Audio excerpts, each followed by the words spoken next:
everyone, today I'll be unboxing Monolith Wok.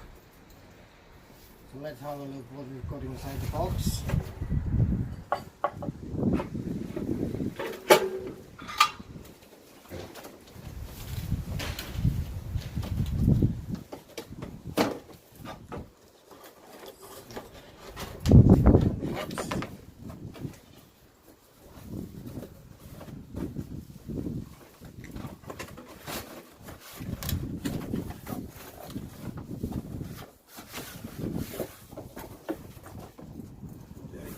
Nice protected from the top. That's our Monolith stainless steel wok stand. I'm going to do seasoning of my new wok, so that's why I fire up the grill.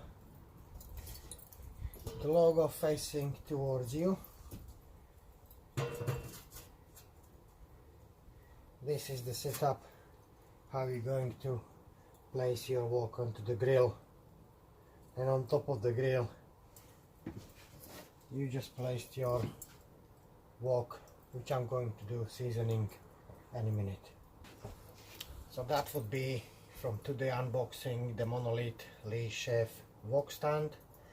Please, if you like the video, subscribe to our channel and hit the bell button to receive further notification for any upcoming videos.